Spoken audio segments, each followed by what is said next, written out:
चोर हंसने से पहले क्यों रोया। एक बार फिर से राजा विक्रमादित्य बेताल को पेड़ से उतारकर अपने कंधे पर लादकर योगी की ओर बढ़ने लगता है। इस दौरान बेताल फिर से राजा को एक नई कहानी सुनाता है। शर्त वही होती है, अगर राजा ने मुंह खोला तो वो उड़ जाएगा, और जवाब पता होते हुए भी नहीं दिया तो राजा की गर्दन धड़ से अलग हो जाएगी। बेताल राजा को सुनाता है, बहुत साल पहले अयोध्या नगरी में वीरकेतु नाम का राजा राज किया करता था। उसी राज्य में एक साहूकार भी रहा करता था। धनी साहूकार का नाम था रत्नदत्त।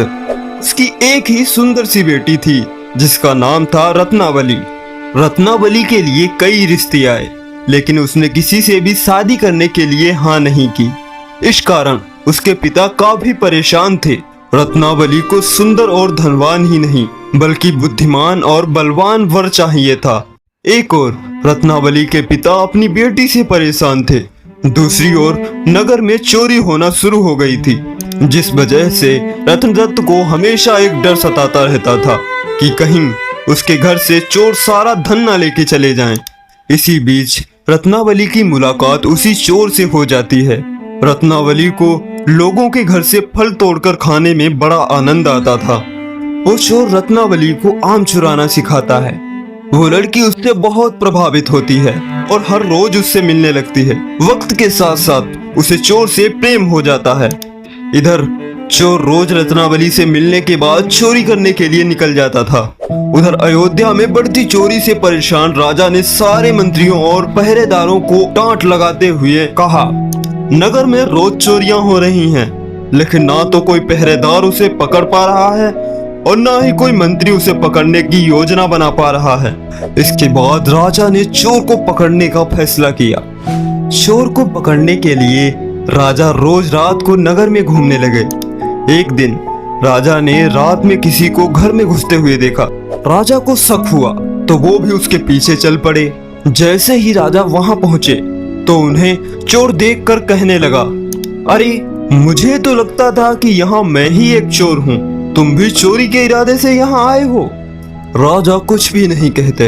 इसके बाद चोर कहता है, तुम भी चोरी के इरादे से आए हो और मैं भी, तो तुम्हें मुझसे डरने की जरूरत नहीं है, तुम एक तरफ से मेरे मित्र हो। इसके बाद चोर राजा वीरकेतु को अपने घर चलने का निमंत्रण देता है। चोर का आग्रह सुनकर राजा उसके साथ चले गए। चोर उन्हें अपनी गुफा में ले जाता है, जहां उसने अपनी चोरी का सारा धन छिपा रखा था। राजा वीरकेतु गुफा में मौजूद इतना सारा धन और सुख सुविधाओं को देखकर हैरान रह गए। कुछ देर बाद राजा ने चोर से पूछा, तुमने इतना सारा धन इकट्ठा कर रखा है, तुम्हें चोरी करते हुए डर नहीं लगता? चोर जोर जोर से हंसकर कहता है, राजा की सेना में कोई भी इतना साहसी नहीं है और ना ही वो अपने काम को ईमानदारी से कर रहे हैं। अगर एक भी व्यक्ति अपना काम ईमानदारी से करता तो इतना मुश्किल नहीं होता मुझे पकड़ना। एक चोर राजा की पूरी सेना पर भारी पड़ गया है।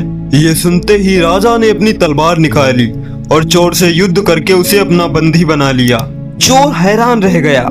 उसे कुछ देर बाद समझ आया कि इतनी देर से राजा भेष बदलकर उसके साथ थे।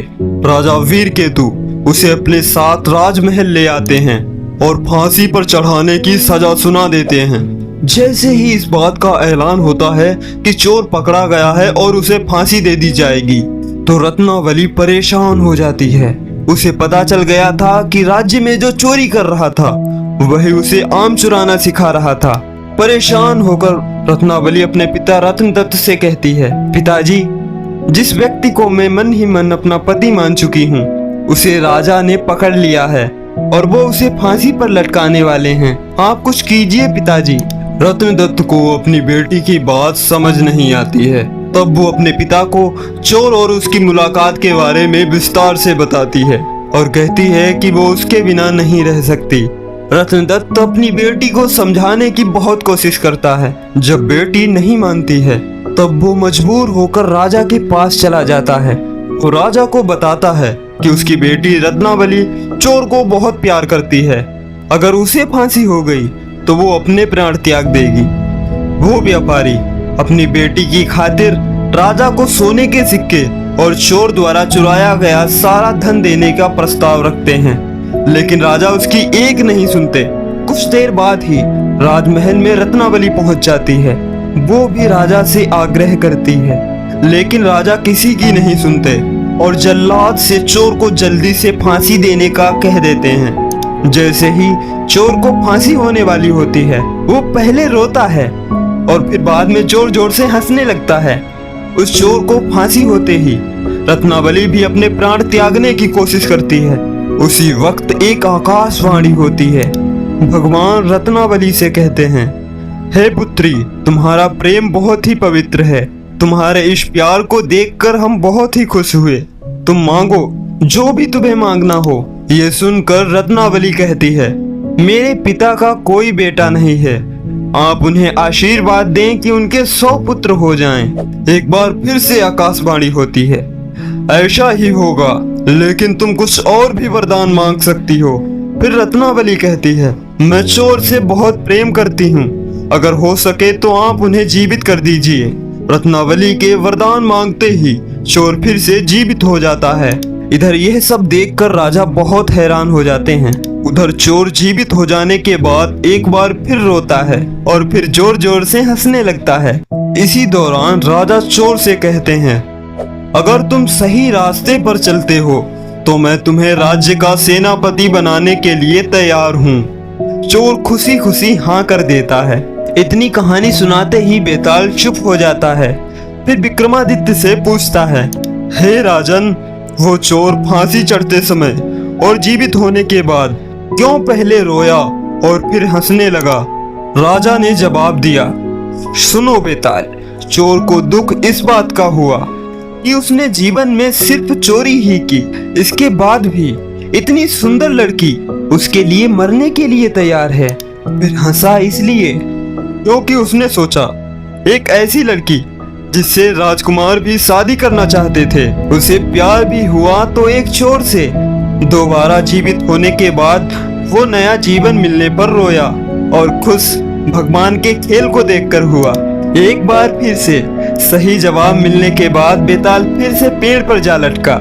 सच्चाई और मेहनत की राह अपनाकर अपने पिछले बुरे कर्मों को हराया जा सकता है। इस कहानी से हमें 2 सीख मिलती हैं। पहली यह कि प्यार में बहुत ताकत होती है और दूसरी सीख ये मिलती है कि जीवन में सही व्यक्ति को चुनने से कई परेशानियों से बचा जा सकता है। कहानी पसंद आई हो तो हमारे चैनल पहचान हमारी को सब्सक्राइब जरूर कर लेना और वीडियो को लाइक करना ना भूलें।